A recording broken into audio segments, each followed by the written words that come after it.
Hey guys, as I said many times in previous videos of this week that I haven't been feeling well. So this is another video that got put on the back burner because of not feeling well that I'm finally getting to you guys. And today we're going to talk about a big article that came out on comicmovie.com called The Multiverse Saga Spoilers. Reveals, surprises, event, and important information for Avengers the Kang Dynasty, Deadpool 3 plans, and more. So the beginning of this article states, only these 5 multiverse projects are multiverse related. Many fans seem to feel that every story told in the multiverse saga should have something to do with alternate timelines and realities. However, it's all too easy to forget that in the Infinity Saga, Thanos only made brief cameos in a handful of films before Avengers Infinity War rolled around. It's not really a shocker that many of these stories being told in Phase 5 won't include any multiverse shenanigans. However, the projects that will lead into the wider story being told are Ant-Man and the Wasp: Quantumania, Loki Season 2, The Marvels, Agatha the Covenant of Chaos, and that's all, folks. Now, starting off at the beginning of this video, I hate that The Marvels is multiverse related. I hate it. Because it means that I have to watch it. And now, I won't complain if this movie ends up being good. But I didn't care for Ms. Marvel as a show. I like Monica Rambeau from WandaVision. I don't like Carol, so it's going to be very hard for me to get invested in this story. But let's hope for the best here. Alright, first big thing we got to talk about is the Darkhold's importance will be revealed. Doctor Strange in the Multiverse of Madness revealed that the Darkhold had negatively influenced the Scarlet Witch and pushed her down a dark path. And eventually she did the right thing and destroyed every copy in existence only to then disappear. It seems that that might be exactly what Kang wanted. One of his variants supposedly authored the book, which is now said to be full of lies. So you hear that, guys? I think that Kang took Scarlet Witch off the board because he knows that she's a threat to him. And so he used the Darkhold to make her disappear. Which just shows how ruthless Kang is as a character, and I love this. I love that this is, and the fact that I wasn't a big fan of Multiverse of Madness, the fact that they're addressing this plot point, I really enjoy that. So, thanks you guys for making this article. It's really cool that they did that. And it's great that they're saying that Kang filled the book with lies, which is interesting. Next, fans have noticed similarities between the imagery in the Darkhold, the Ten Rings, Ms. Marvel's Bangle, and the Quantum Realm's Chronopolis. And taking the Scarlet Witch off the table is a clever way for the villain to ensure he can rampage through the multiverse unopposed. Which I like that. I like that taking Scarlet Witch off the board means that nothing in the multiverse can threaten him. And that is making him sound scary and as ruthless as possible. And I like the setup that all these different things in the MCU so far could be connected to that. Next up, we have Deadpool 3 sets the stage for Avengers Kang Dynasty. It's already become apparent that Deadpool 3 will be multiverse-based, as Owen Wilson is rumored to be reprising his role as Loki's fan-favorite TBA agent, Mobius. The Merc with the Mouth toyed with time travel in the last film, and with the multiverse reborn, it's been widely assumed for a while that this would be how he lands himself in the MCU. Apparently, the third film is where the multiverse truly becomes a central to the MCU's wider plan, setting the stage for Avengers the Kang Dynasty and for Wade Wilson to be a huge part of the MCU moving forward.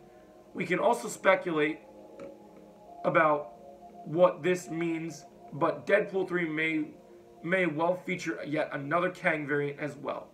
So this is exciting because we knew Deadpool 3 was going to be multiverse based. We know it's going to have something to do with Loki. So I think this is pretty big news. And I'm a huge fan of this.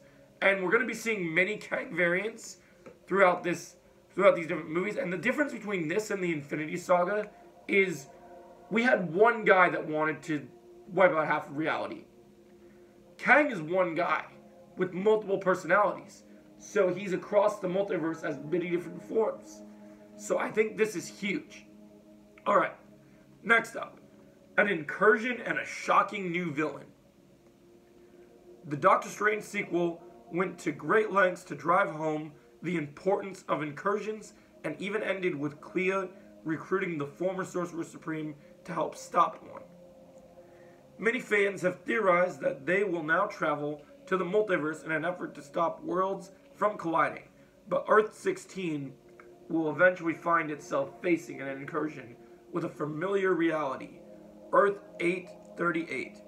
That's the home of the Illuminati, and a previously unseen member of the team is coming to the MCU to avenge his fallen allies.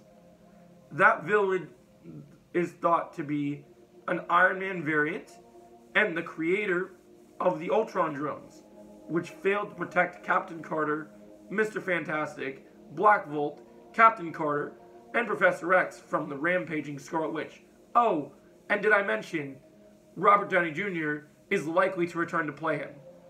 So let's break this shit down, okay? So we're getting an incursion set up for Multiverse of Madness where when Wanda killed all of those members of the Illuminati, and while it was a stupid plot point that she was able to take them down so easily, we're talking about what is fact here. And the fact is that that scene was not held without consequences. This is not Wanda just getting whatever she wants, and we just have to accept that these characters are dead. Justice and revenge will be held. Because those allies, that team had an Iron Man. Probably a superior Iron Man. And so if you don't know what superior Iron Man is in the comics, he was one of the smartest versions of Iron Man that we've ever seen, and he was on the Illuminati. So this is huge. And I even have a picture of him for you. So here you guys, I'll zoom in on it a little bit.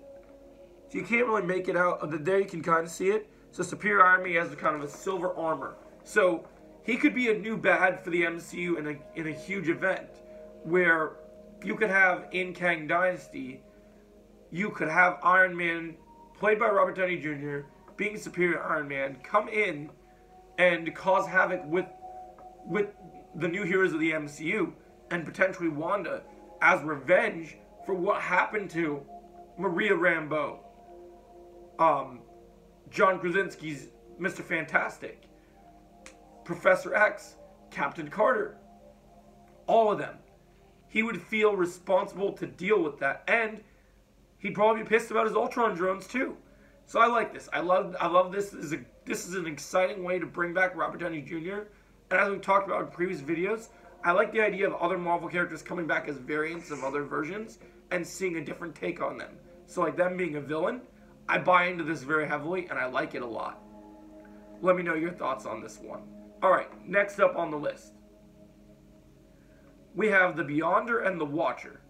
So it has been heavily stated that the Beyonder could be the big bad for, and will be a Kang variant. So it says it's pretty much revealed at this point that the plan for MCU's true new big bad to be the Beyonder, though he will be a Kang variant in the MCU.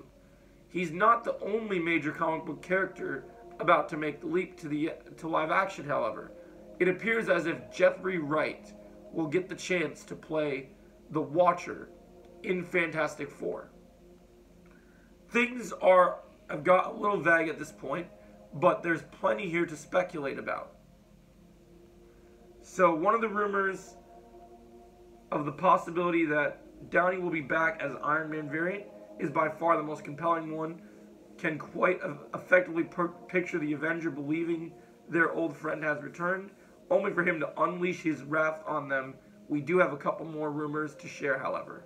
I love that. I love that that's compelling. I love that he could come back and everyone's excited to see him, but then he just starts killing or hurting new Avengers and all his friends because he's not that Iron Man. Very compelling storyline. Sounds very great. Alright, couple new MCU tidbits. We have to thank the Cosmic Circus for these latest MCU rumors, and strongly suggest you check out the podcast. Well, they reveal that there's one film set between the Fantastic Four and Avengers Kang Dynasty, which has yet to be announced yet. We have a bonus scoop to share with you from our sources. There is a rumor about, we're hearing, Fantastic Four will see a team set back in time when they gain their powers, leaving them stranded in the 1960s. Embraced as celebrities and given their admittedly cheesy superhero monikers, they'll make a home for themselves in that decade before returning home right in time for that war against Kang. So this sounds great. I'm loving the premise of this. I'm loving the ideas of this. I think this is a great way to tell these stories, and I'm up for it, guys. I think this is cool. Let me know your thoughts. What MCU rumor are you most hyped about, and why? For me, it's definitely the Iron Man incursion. I love the idea that Iron Man could come back and he'd be superior Iron Man and he'd lay waste to his fellow heroes because he's not from this universe. Sets some pretty interesting things in motion. Let me know your thoughts, guys. If you enjoyed this video, make sure you like, share, and subscribe. And I'll see you in the next video. Thanks for watching.